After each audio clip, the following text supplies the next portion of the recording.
আসসালামু আলাইকুম ওয়া রাহমাতুল্লাহি ওয়া বারাকাতুহু। আসুন দিন দরদের সোনা মানিক ভাইয়েরা ও কচি কাঁচা ও যুবকেরা, আমরা যেন আল্লাহর পথে, আল্লাহর দ্বীনের রাস্তে, আল্লাহর ইসলামের পথে যেন অটল থাকতে পারি এবং আমরা যেন হক পথে থাকতে পারি এবং আমরা যেন সঠিক পথে থাকতে পারি।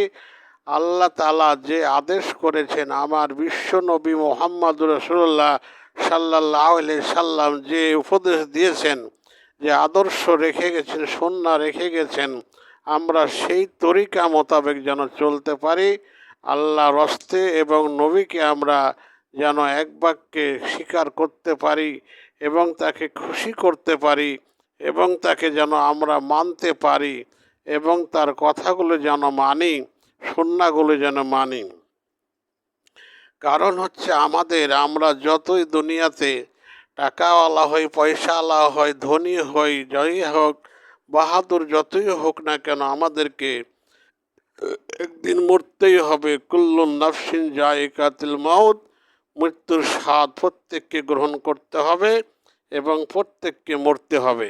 এই জন্য আমরা কেউই বেঁচে থাকবো না, যত বড় ধীরাজ হই, যত বড় রাজা হোক, যত বড় আপনার প্রেসিডেন্ট হোক, আর যাই হোক না কেন, আমাদেরকে সবাইকে দুনিয়া ছেড়ে আজ হোক কাল হোক যেতে হবে, যেতে হবে। এটা 100% গ্যারেন্টি।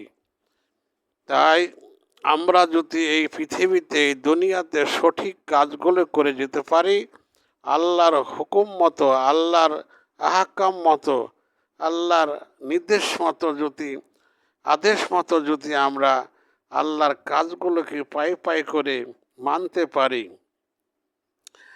এবং আমরা কোরআনকে যদি মানতে পারি, হাদিসকে যদি মানতে পারি, নবী রসুলকে যদি মানতে পারি এবং দ্বীনকে যেন একড়ে ধরতে পারি, ইসলামকে যেন ভালোবাসতে শিখি এবং আমরা পৃথিবীর সমস্ত কাজগুলি করব, সমস্যা নেই। আমাদের ইহকাল পরকাল দুই কালের জন্যই আমাদেরকে শ্রম দিতে হবে, আমাদেরকে খাটতে হবে, আমাদেরকে সেভাবে চলতে হবে। কারণ হলো আমাকে মরতেই হবে যখন, তখন আল্লাহ তাআলা পাই পাই করে হিসাব নেবেন।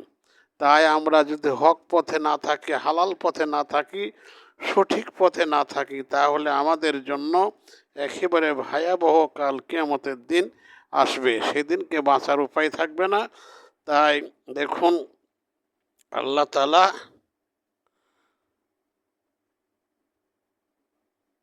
সূরা হামিম, সূরা হামিম আর সাজ্জা সাজদা, সাজদা আয়াত হচ্ছে 20, আয়াত হচ্ছে 20-21 আয়াত।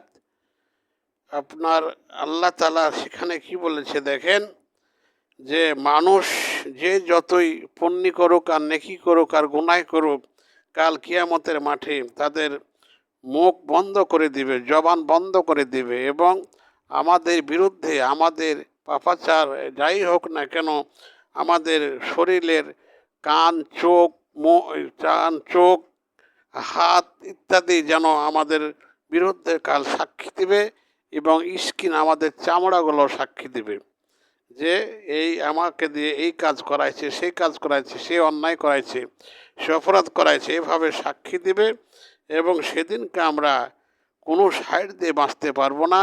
আমরা ধরা খেয়ে যাব এবং শরীর নিজের বিরুদ্ধেই তারা অভিযোগ করবে, সাক্ষী দিবে। ভাইজান, তাই আসুন, আমরা এখনও সময় আছে, আমরা দুনিয়াও দাঁড়িয়ে করব এবং আখেরাতেরও পুঁজি করব এবং সৎ পথে চলবো, হালাল পথে চলবো এবং আল্লাহকে রাজি খুশি করব, নবীকে রাজি খুশি করব এবং দ্বীনকে আমরা একড়ে ধরব, যাতে করে আমাদের ইহকাল পরকাল সর্বকালগুলি ভালো হয়ে যায়। আমরা সেই চেষ্টা করলেই পারবো ইনশাআল্লাহ। আল্লাহ তাআলা আমাদের পাড়ার সবাইকে সুযোগ করে দেখ, সুবিধা করে দেখ। সকলে বলেন আল্লাহুম্মা আমিন। আসসালামু আলাইকুম ওয়া রাহমাতুল্লাহি ওয়া বারাকাতুহু।